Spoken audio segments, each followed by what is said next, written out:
Coming up next on the Commissioner's Report, last month, County Commissioners attended their annual board retreat at Circle B Bar Reserve. Commissioner Todd Dantzler will be here to tell us what they accomplished and what they learned. Also, the Cypress Gardens Boulevard corridor.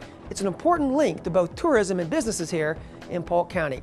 And despite what you may have seen in the news recently, crime rate throughout Polk County continues to go down. Sheriff Grady Judd will be here to tell us why. And we'll show you a side of the sheriff perhaps you've never seen before. It's all coming up on the March edition of the Commissioner's Report.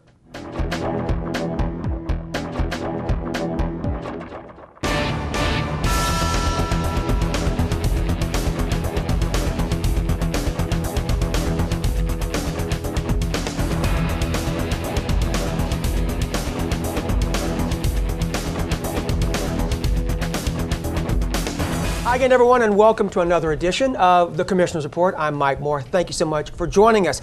Joining us now is Commissioner Todd Dantzler. Commissioner, it's great to have you here. Thank you, Jim. It's a pleasure to be here. And I want you to know this is the brand new set, and you're debuting it. It looks fantastic. Yeah, no expense was spared, I can tell. And we're only going to use it when you're here. How's that? I feel good. Yeah. I feel good. But seriously, Commissioner Dantzler, he's with District 4, and I wanted to give you a chance to tell us a little bit about your district. Sometimes people aren't maybe always familiar exactly where you're from. Tell us about District 4. Mike, District 4 is kind of the northeast quadrant of Polk County. It takes in the east portion of Winter Haven, goes out Dundee, up 27, the Poinciana, Haines City area, Polo Park. So we kind of have the northeast portion of the county.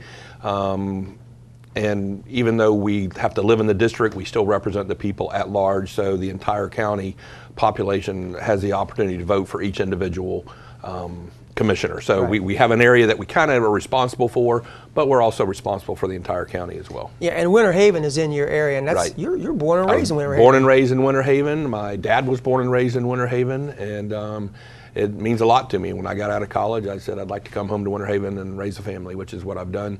And my two brothers live there with their families, and my mom's still there, and so we've been there a long time. Yeah, you were first elected to the board in 2010, yes, and then in 2014, you like that when you were run unopposed. That's easy, isn't it? Well, easier. We still had to run a campaign right. to prepare for it, and I had someone say, well, you got lucky, and I said, well, I worked real hard for 4 years to get lucky, so no one ran against me. And Commissioner Bell and I were both re-elected without opposition. And it's the first time that's happened in about 60 years that two commissioners have run unopposed.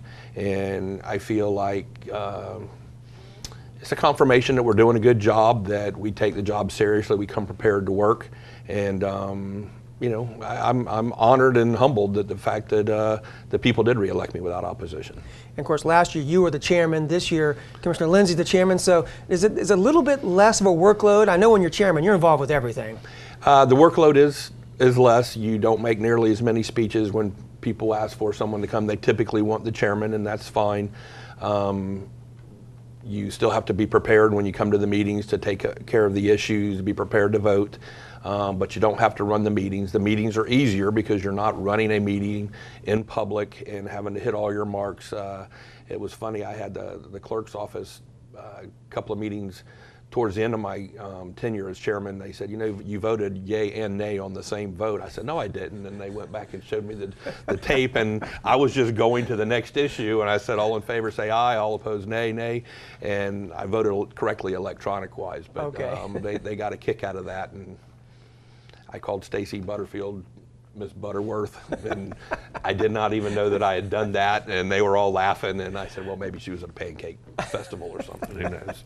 But they're watching, they're paying attention. They're watching, and you got to have some fun with it, because absolutely. some of the stuff is pretty serious issues that we deal with. Well, let's get to the issues here. Sure. We want to talk about, you recently, not just you, all the board and several others were at a board retreat at Circle B Bar Reserve back in early February. Yes. Again, retreat sounds like it was a getaway vacation, but that's clearly not what this was. Tell us about that and why you do this. It's an annual retreat. It is not a getaway place. We do it here in Polk County on county property. We do have breakfast and lunch catered. Typically it's pastries and sandwiches or something, so it's not a big flamboyant thing. But it gives us a day and a half to 2 days to sit down and really set the direction of the county, to get away from Bartow, to focus on what the main issues are in preparation of the annual retreat. Dr. Larry Ross from Florida Southern has been our moderator the last 4 years, our last 4 that I've been to, and you know, he meets with each of the commissioners and what are the issues that you're concerned with. He also meets with the county manager, the county attorney, different departments, say, hey, what are the big issues out there? And the chairman and the county manager, they prepare the agenda for what we're going to deal with. And that's well publicized. We are given it well in advance, and it gives us the opportunity to do some extra research and study. We have presentations. We don't typically vote on anything, but we will go in and say, these are some issues that we're going to tackle. And this year we got an update on impact fee report and where we are with the study. We got reports from the fire and rescue to figure out our budget and where we're going to be placing our resources over the next few years, kind of setting a longer term view rather than just coming to meetings and showing up and voting on that particular issue. We are setting the direction, we're setting the tone for the manager and the attorney and the staff to follow. And staff, they're all there, all the managers and the constitutional officers, so it's kind of an interesting time, everyone there to really hunker down, so to speak, and focus on the long-range plans. You're absolutely correct, and it's a testament to the professionalism of the elected officials, of the staff, that in Polk County we all get along. We don't have one constitutional who's going rogue. We don't have commissioners who are going rogue. We all are like-minded, and everyone's professional. And we'll get a report from the sheriff. We got a report from the fire chief this year. Marcia Fox, our property appraiser, she starts us off by telling us what she projects our revenues are going to be, because you don't know what you have to spend your money on until you know how much money you have to spend. So she gives us her best estimate of where she thinks she's going to be. Now, of course, throughout the course of the year until she comes up with her final number, it goes up or down, but she gives us a pretty darn good estimate of where we're going to be. And as her data comes in, then she will make adjustments, and she can make adjustments throughout the first 6 months and keep us up to date, and that helps us steer how we're going to do our job and where we're going to put our resources. Well, we're talking with Commissioner Todd Dantzler, and I almost say Sean. I knew a Sean Dantzler. I knew I was going to have good friends for years, but you are not Sean. You're Commissioner Todd Dantzler. We're going to get these names right here one way or the other. That's right. I thought you were Jim DeGennaro. That's my whole thing. I thought you had grown some more hair and lost some weight. I thought you looked good, Jim. But we're going to take a break. We need one. Okay. When we come back, we're going to talk more about this retreat. Some of the issues, specifically the Cypress Gardens Boulevard corridor, how that's important to Polk County in general. We'll talk about that when we come back. Stay with us.